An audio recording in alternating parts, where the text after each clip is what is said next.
Señor Cataldo, arrancamos entonces con un tema coyuntural y es la subasta del espectro de 700 MHz y 1900 MHz. ¿Qué efectos tiene en el país el retraso de este proyecto?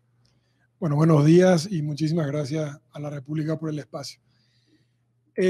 Más espectro significa mayor oportunidad para conectar a más gente. El retraso en la licitación del espectro de 700 se denota en los números que tenemos en Colombia.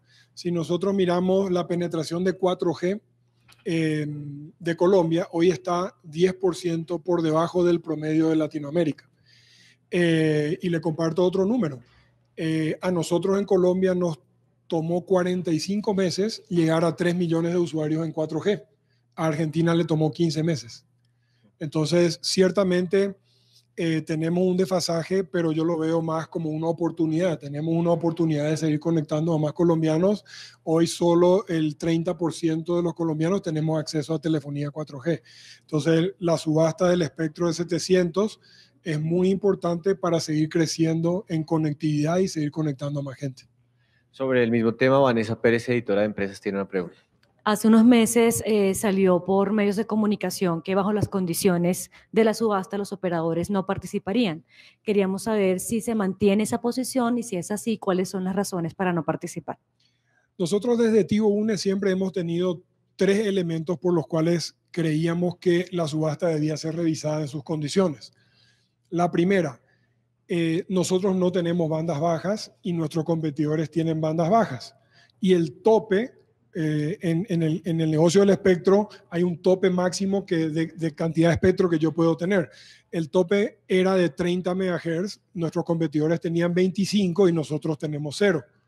Entonces, el gobierno decidió mover el tope para poder que los otros participen. Nosotros decíamos que eso no era justo con nosotros porque nosotros llevamos operando más de 10 años sin tener espectro en bandas bajas y eso significa para nosotros un 30% más de gasto en inversiones y en costos, porque cuanto más alta es la frecuencia que uno tiene, más torres tiene que poner uno.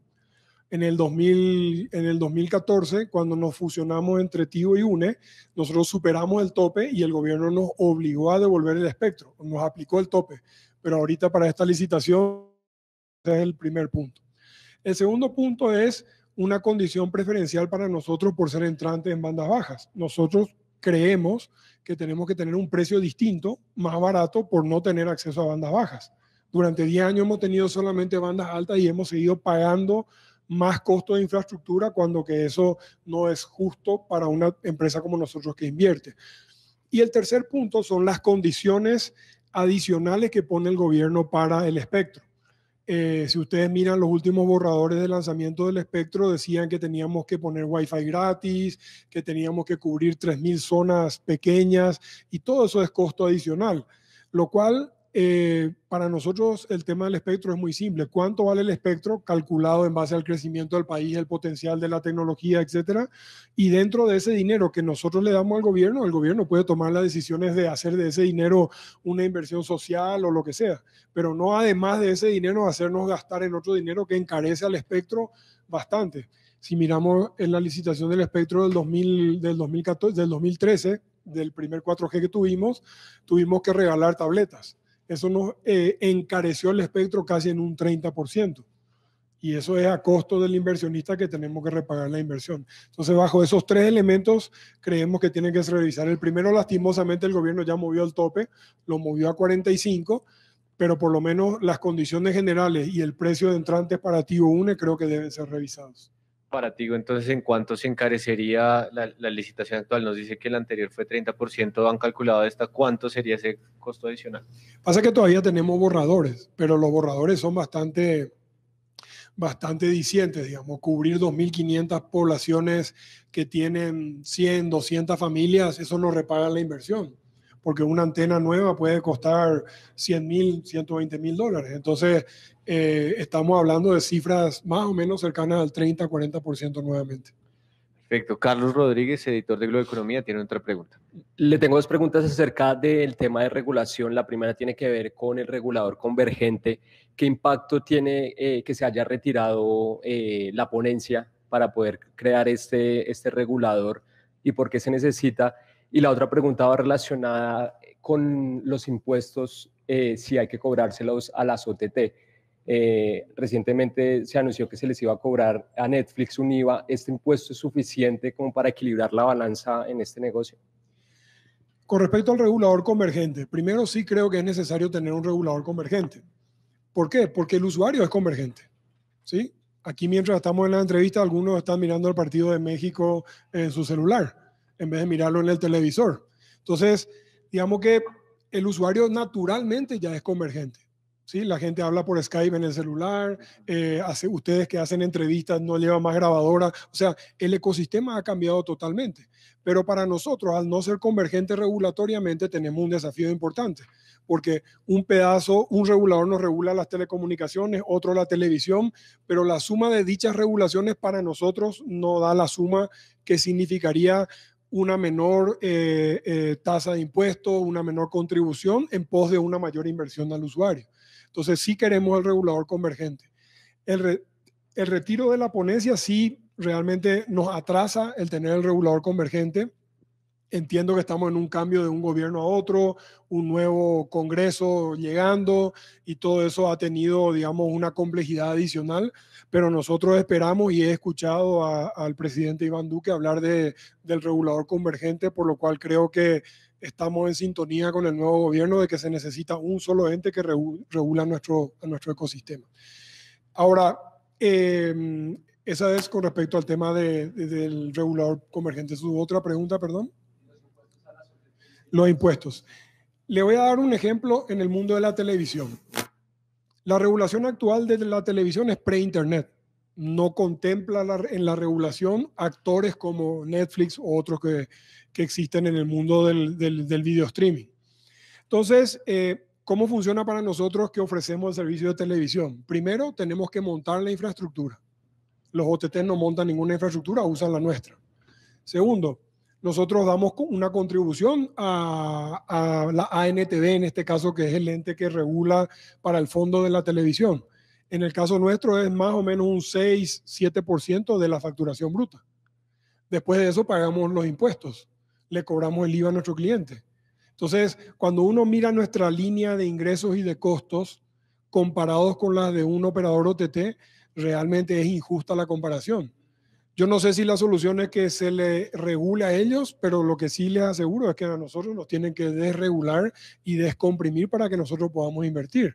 Esto para nosotros es un negocio. Si nuestros inversionistas nos dan 100 para invertir y de esos 100 yo tengo que poner 30 en impuestos, etcétera, es 30 menos que va a más infraestructura que podría servir para conectar a más gente. Entonces, pienso que es una decisión del gobierno y usted puede mirar, distintos gobiernos han tomado distintas estrategias en Latinoamérica, lo que se vio en Chile y se ve en Argentina, que le quieren cobrar el IVA a los OTTs, podría ser una solución, pero también nos tienen que desregular a nosotros y que es parte de la discusión del regulador convergente. Uno de los puntos más importantes del regulador convergente no es que yo tenga un solo lugar donde voy a ir a discutir mi regulación, sino que la suma de las contribuciones y de los fondos que tengamos sea menor en pos de mayor inversión para el país. ¿Con el resto de operadores han hablado de alguna política o la petición de una política como industria, esa desregulación de pronto para ahora el cambio de gobierno? Todos los operadores de telecomunicaciones estamos de acuerdo en que necesitamos unas mejores condiciones regulatorias. Todos apoyamos el regulador convergente, así que sí, estamos en la misma página en eso. Perfecto. Tatiana Arango, editora de Nuevos Medios, tiene una pregunta. ¿Cómo ha sido el desempeño de la compañía en términos financieros en lo que va de este año y en cuánto creen que van a terminar los ingresos para 2018? Espero que nuestros ingresos terminen lo más alto posible. Trabajamos para ello todos los días. Con respecto a nuestros resultados del Q1, del primer trimestre que ya fue publicado, como somos una empresa pública y estamos supeditados a no revelar ese tipo de informaciones hasta que sean publicadas, le puedo decir que hemos vuelto a la senda del crecimiento. Hemos crecido más de un 2% comparado contra el primer trimestre del 2017, pero también hay que ser realistas. El 2016 y el 2017 han sido 2 años muy duros para nuestra industria. hemos llevado casi 9 trimestres en decrecimiento total industria en Colombia. Entonces, ahora digamos que volvemos a crecer, pero cuando nos comparamos en el total, todavía el ingreso no ha vuelto a niveles superiores a lo que nosotros esperamos. O sea, ya se ve una mejor tendencia, pero todavía nos falta mucho camino para recuperar los 9 trimestres de decrecimiento que hemos tenido. ¿Alcanzarían de pronto este año a estar sobre los 6 billones de ingresos o es más cauto con la No, proyección? es muy difícil porque nuestra industria, además de volver a crecer, pero en una cifra pequeña, 2% creo que es bueno, pero es poco. Nosotros tenemos un ecosistema competitivo bastante duro, ¿verdad? Las telecomunicaciones en el negocio móvil están penetradas al 120%, el negocio prepago es un negocio de lucha diaria, de pelea diaria, de mucha promoción, entonces es muy difícil en una industria madura llevar a un crecimiento importante. Sí hay una oportunidad de crecimiento en datos, sobre todo en datos 4G, pero para eso necesitamos la infraestructura. Entonces, es un poco el huevo y la gallina para que nosotros tengamos la capacidad de desplegar la infraestructura. Perfecto. Lilian Mariño, editora de Finanzas, tiene una pregunta. ¿A cuánto llega la inversión de este año en despliegue de redes? ¿Cuánto van a invertir hasta a final de 2018 y cuánto se espera el próximo año? Nosotros somos una empresa que se ha definido como una empresa de crecimiento y creo que nuestros números lo avalan. Te puedo hablar de lo que hemos invertido hasta el 2017 porque no puedo revelar información pública al 2018. En los últimos 3 años hemos invertido 1 billón de pesos cada año y hemos crecido nuestras redes de manera sostenida, tanto en el negocio fijo como en el negocio móvil, porque creemos en la oportunidad de Colombia. Y te doy 2 números. De las 14 millones de casas que existen en Colombia, según el DANE, solo el 40% cuentan con servicios de Internet en el hogar. Tenemos un 60% de oportunidad todavía. Y en el negocio móvil estamos, como les dije, cerca del 30% de penetración de 4G. Tenemos un 70% de gente que todavía debemos de conectar. La tecnología 3G y 4G casi que la comparo como el televisor en blanco y negro y el televisor a colores o el televisor en SD y en HD. Una vez que uno navega a 18, a 20 megas, volver a navegar a menos de la velocidad, menos de la mitad de la velocidad, porque la tecnología 3G no es una tecnología preparada para datos, eso generalmente hace que el usuario diga, no, yo quiero lo otro, ¿verdad? Entonces, nuestro compromiso para el 2018, sí te lo puedo decir, es de seguir invirtiendo en ese orden de cifras, porque la oportunidad del mercado está ahí. Okay. Y nos mencionaba antes que tienen un gasto que siempre preparan cada año por el tema de estos robos de infraestructura. Cuéntenos un poco a qué se debe, cuánto invierte entonces Tigo Une en este tipo de problemáticas. El robo de la infraestructura, principalmente de cables y de baterías, es algo que realmente es preocupante en nuestra industria. No le ocurre solamente a Tigo Une, le ocurre a todos los operadores, es algo que discutimos siempre como industria. Nosotros el año pasado hemos tenido un robo superior a los 5.000 millones de pesos entre cables y batería, y eso solo el costo directo de lo que vale el material. Después hay que ir a reemplazar el material, hay que poner más esquemas de seguridad y de verdad que lo hemos intentado todo, pero esta gente que nos roba la infraestructura conoce del negocio, sabe qué cable tocar, sabe por dónde entrar. Entonces nosotros seguimos aumentando nuestro gasto de infraestructura, nuestro gasto de seguridad, pero la verdad que es un mal que aqueja a nuestra industria muy, muy fuerte. Perfecto. Hablando de otros temas de industria, Johan Chiquiza, periodista de Empresas, tiene una pregunta. Sí, yo quería preguntarle sobre qué avances esperan hacer en lo que resta del año en los temas de 4G, 5G y pues la red 4.5G. Nosotros fuimos el primer operador en probar la tecnología 5G en noviembre del año pasado.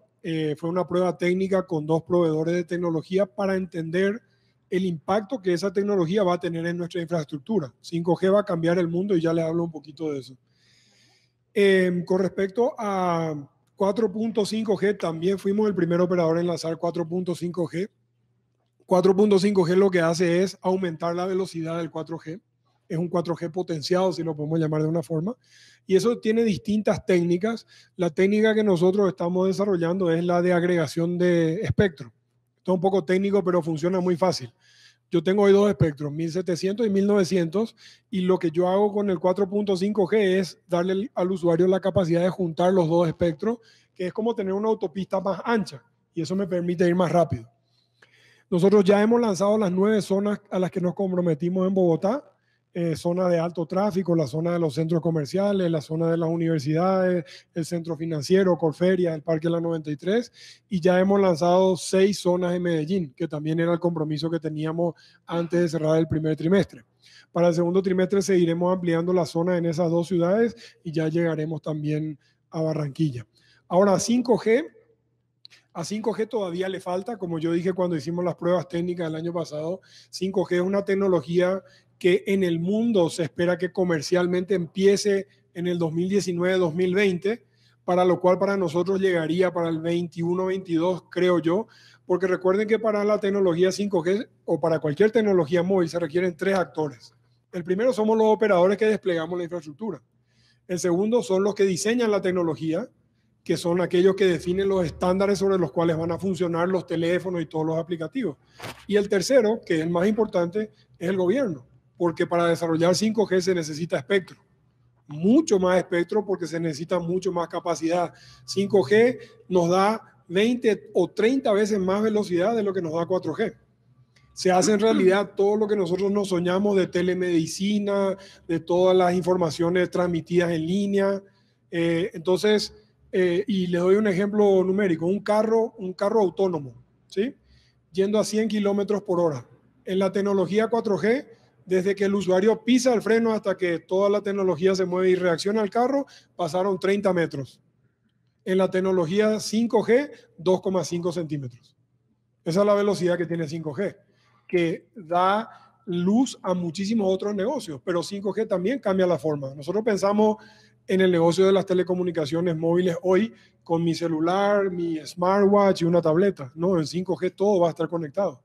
Este vaso de agua va a estar conectado y me va a decir, Marcelo, tomaste medio litro, te falta 1 litro de agua.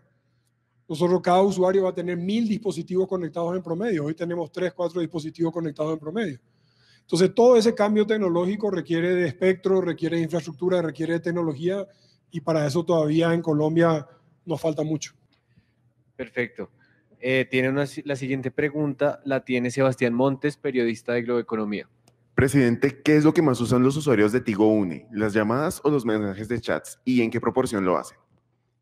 Hoy, y esto es una información que la podemos ver en los estados financieros de cualquiera de los operadores, el nivel de ingreso de datos es superior a los ingresos de la voz. Es decir, el cambio ya se dio.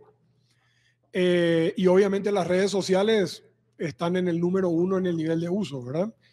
YouTube, Facebook, Instagram son de los 3 de mayor niveles de consumo en Colombia.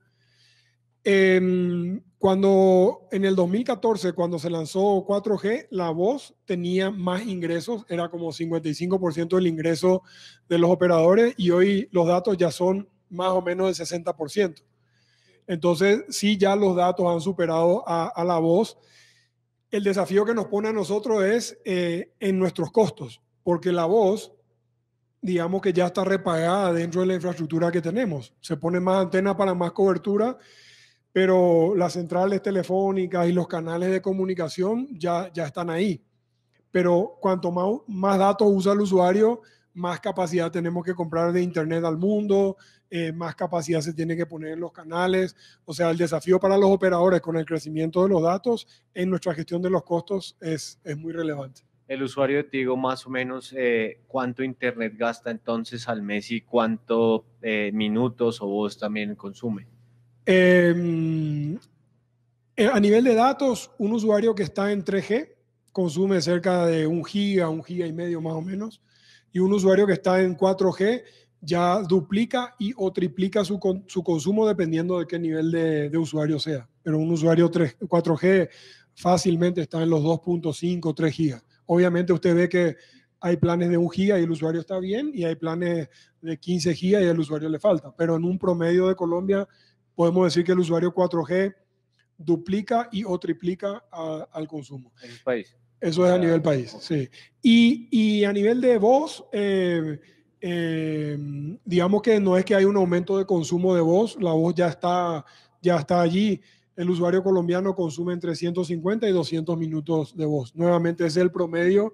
Hay algunos, los que veo aquí sentados, seguramente usan mucho más minutos de lo que usa un usuario en promedio. Lo que pasa es que con la voz ya no crece, digamos, ¿verdad? O sea, el crecimiento ya se da en los datos. Perfecto.